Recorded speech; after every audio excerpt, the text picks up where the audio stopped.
You. Mama Roberta. Hola. Hola.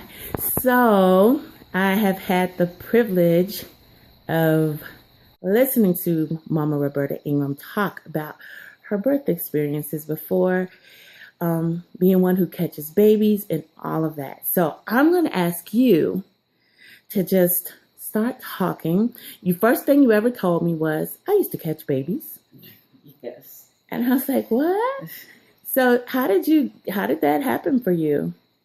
Well, And where were you? Were you in Chicago? I was in Chicago. I was, at that time I was studying.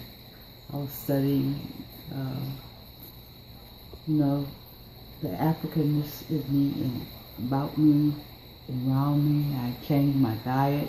I was eating, but I basically made a decision that I was going to do things different than I had before. I was going to break the family, whatever it was. Cycle or whatever. Yes, cycle. And then I became pregnant.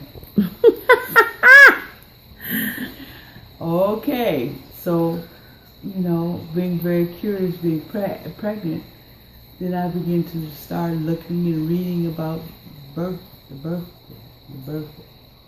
And so...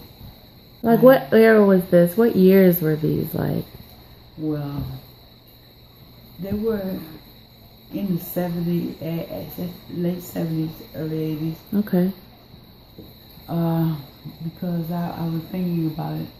I had a friend that was a nurse. Her name was Barbara Smith. And she gave birth to her baby. And she had did a home birth. And I became interested. A home birth, what is that? And I was hooked up with the Chicago Maternity Center. They used to be down there in what they used to call Jewtown on 12th Street. And they had midwives there. And most of the midwives came from other countries like England and other places like that. And so I started going there to do my prenatal and stuff like that, to be set up to do home birth, have the baby at home. And I remember listening to my mother, and she was talking about, she gave birth to all her children at home. And where is she from? Mississippi. I mean, she didn't give them at home. The only one she did was my older brother, and she talked about it. And she was telling me it was like 24 hours. and it was it intrigued me, the story. And I said, giving birth at home. So I started doing a lot of reading and stuff, and found out that it's a very natural thing to have your baby that way. Yeah. I read about other kinds of birth, like underwater birth, and I wasn't ready for no underwater birth. But at home, when I could deal with that. And so I was waiting for the time. I was going to do my prenatal care. It was at one of the clinics, I guess, to go, make sure everything was okay and stuff for me and stuff. But I remember the very day that that my daughter was born. I was at home, and at the time, Shanta, I have on her shirt now.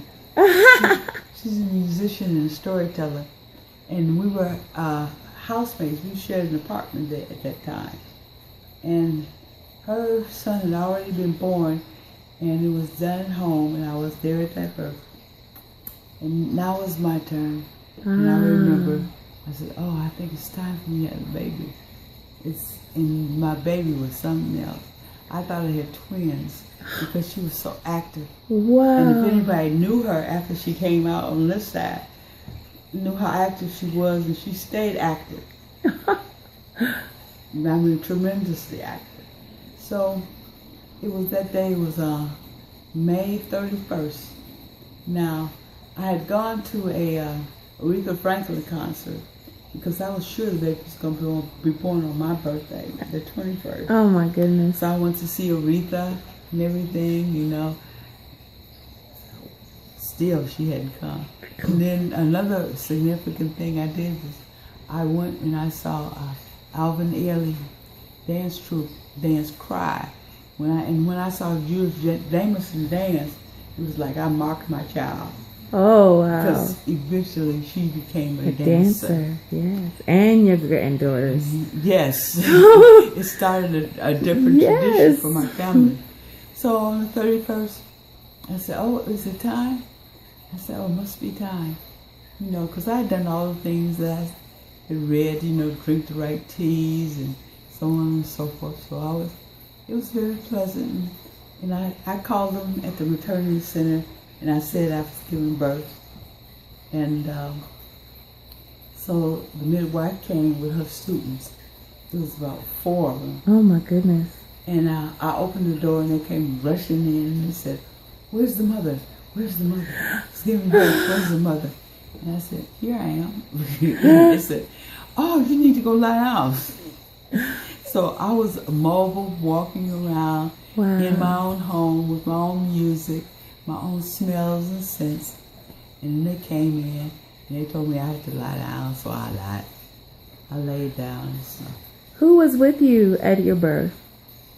My mother. Was the fact that she had birthed at home and stuff, was that helpful to you, or how was that for you? Well, it was helpful to me because it was my mama. Right. My mama was there, and you know, she knew about this kind of thing. But later she told me, "Why did you call me?"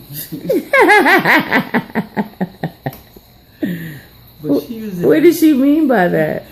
She you know, she was of that generation where that's the old way we did things. Now it's more modern. We're supposed to be doing this, that, and the other. So why you calling me for this? And you know, she lived about 4 or 5 blocks from where we were living. Mm-hmm. And so she walked on over, and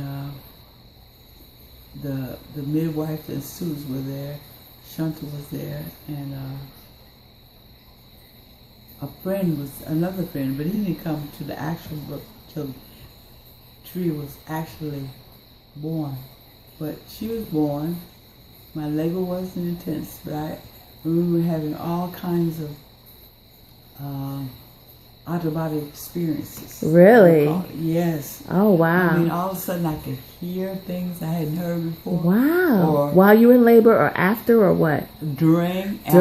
Wow. So it was it was really like just being open to. Yes, I was very open. The sounds, the sights, the colors, and you know, and she came, and when she came, and there were the midwives and everything, they were standing around the crib, and they were looking like, well, why is she moving her arms like that? Oh, because my goodness. Nyambe, like I said, she was real active. After she was born, she didn't cry. Everything, she just started moving like this. Oh, she was dancing already? She reminded me of the temple dancer, Apsaras. Oh my goodness. Ancient Egyptian dancer. Yeah. And she was moving. And they said, they were just astounded. They were had their mouths open looking. And I couldn't see because I could see their backs. And I said, "What's going on? What's happening? What's going on?" I said, "Oh, baby's fine. Baby's fine." I said, "Yeah, can I see her?" Right. But yeah, she was dancing. And so I had her, and then I immediately began to breastfeed. And how was breastfeeding for you? Was it hard? Was it, you were a first time mom, so was it hard for you? What was that? Do you remember what that was like, or? Yeah, I remember it very distinctly. Okay. So, I had practiced how to hold and stuff like that. Now, was that something that was still expected at the time, or was that something that was also going to be different than what many people were doing? Well, with the group I hung out with, we all did. Yeah. Okay. Okay. We were all the, enlightened women, so to speak. But we were really dumb. But we were so-called enlightened, but about some things. But, yes. I went through that era where for some reason or another, I can't remember why, but it was real important for sisters to be not as smart as the brothers. Mm-hmm. We had to build the brothers up, you know. Uh-huh. We had to act all coy and stuff like that. And, you know, that was so stupid now that I think about it. And stuff like that. I think that era still lingers for some, yeah. Or it's recycling. Right, it recycling itself. That's a great way to say it. And so I was doing a lot of study, and you know, during that time, during the birthing experience and carrying a child, one thing that I did learn about it was the sisterhood. Yeah. The way women can support each other and the way we supported each other. That was something that I was experiencing and doing, and wasn't necessarily taught, but I knew what to do and how to do it. Yes. For instance, like if one of us had a baby, then everybody came to the house to help. That's help right. Clean, take care of the other That's children. right. That's and right. Things like that. Nobody taught us how to do that. It just seemed what it was you were supposed to do. Right. So here was my turn, and they all came for me, and and hey, I was the queen in waiting. Yes, yes. I was the queen in waiting, and so I had Nyambi, and you know, she latched on. You know, I was like, ooh. You know, I said, this is the right thing to do, but baby, whoa! Oh, yes, this little suction cup. And you know, I said, well, okay, let's change nipples. You know, Yeah. do that. But the other sisters, the older sisters, they helped me in that time. Yes. Until it became a very smooth transition for me. Yes. And so I was able to do it. You know, and Oh, no big wow. deal. And at the time, I believed that the baby could eat as much as they wanted to, when they wanted to, Yeah. however they wanted Yeah. to. Yeah. And you know, it didn't hurt her any, and she knew. Yeah. And I can remember looking at her as I was breastfeeding her, and her looking at me. You know, it's like she was acknowledging who I was. Yes. And I was acknowledging who she was. Yes. It's a very, very special moment when you finally make that hook up. Yeah. So then when did you find yourself actually helping other women birth and catching babies? You know, after she was born, you know, and you know, she was with me and stuff, because we carried our baby. So wait, you were here by so when you had Niabi, then it was just you and your mom birthing, and you just kind of did it. Y'all were just at home, and the midwives weren't there when you got there. When she was born, they got there afterwards. No, they got there before she was Oh, they born. got there before. Okay. You know, remember I opened the door and Oh. they were looking for the birthing mother. Oh, gotcha. Okay. And I Okay. said, here I am. And said, Gotcha. Lie down. Gotcha. Okay. And they were, again, amazed about her movement, how much she could. I mean, she was so little, and she had such command of her body that you could pick up with one hand and hold her like this, and she was. Woo! Wow. She was balanced like that, and that was so Just from amazing. birth. From Wow. birth. That's why they kept staring at her, the way she was moving and stuff. And then finally she cried a little bit stuff, but she didn't cry after she was born. So then you found that after you had yours, then you were just assisting like with other sisters in your Yes. group and stuff like that. Right. I became an assistant then. And I said I would need to read a little bit more of what's going on, what's happening. Yeah. And some of the women continued.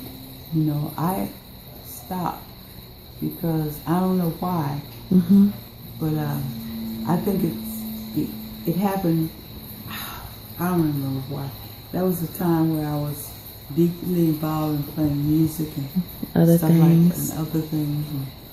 And then, you know, I had Nyambi, and she was such a joy and everything, you know. I can remember her, she was young, maybe about 3 or 4. And she came to me. She said, "Mama, I'm bored." I said, "What?" She said, "I'm bored." And I said, "What does that mean? How can you be bored?" She said, "I don't know what to do." So I went and got a box of materials and scraps and stuff like that. And I said, "Here, go play." So then she began to wrap herself and, do all kinds of things like that and create her own persona that way. And that's how she lived her life. That's how she was, just exactly like that. I tell you, baby, and this is the part about the birthing of the baby that was so interesting to me. Seeing the baby right after they're born, they tell you immediately so much who they are. Who they are. So true. And I've lived long enough to see that. Yes. Because I know with some sisters, I remember having a discussion with my one sister now, and I made that statement. And she said, "Well, I can't make that statement. But, here it is 25 years later, and I see these children that I saw then." And you know. And I know, and I knew. Yeah. I don't know how. But you know. Nobody told me I know, but I knew. I knew. And so, that's why I always like to be at the births and everything, with the new babies, getting cleaned up and everything. And you look at them, and they look at you, and they say, "I'm here. Oh. I'm here." And so, I caught about 4 or 5 babies. Wow. And then things got busy. There comes a time, being in your early 20s, and gone the college route and done this route and done this route and done this route. And then your own self-discovery that you do. But there comes a time that you have to decide, well, which way am I going to go? Yeah. People expect this and expect that of you and expect this, and you don't know. Yeah. You don't have any idea. You don't know. Yeah. All of a sudden, you come to a place where you say, well, I need to go a little further this way, or a little further that way, a little higher this way, or that way. It's a time where you're very courageous. Yeah. And so you say, well, I've done this. Let me go over here and see what this is about over here. Yes. So that's where I was. And that's why the midwifery kind of fell off, because I felt like I had gone as deep as I was going to go. Mm-hmm. Otherwise, if I was going to go any deeper, then that was going to be my path. That's right. That's right. But I felt I needed to explore some other avenues also.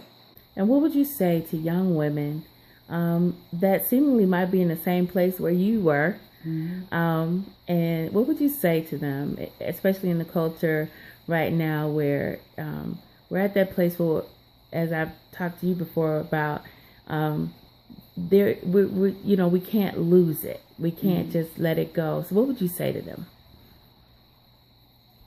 Because I never see birth as just a thing for birthy people or midwives or whatever. I think through self-study and then just looking and feeling that ancestral connection. You look and you feel and you say, why do I feel this way? It seems so natural for me to do it this way. Yeah. Then it's okay to do it this way. Yes. And then do it. It may not be conventional, but it's something in you telling you that this is the way to go. Yes.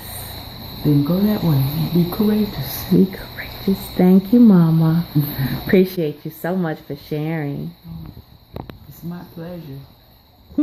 My pleasure.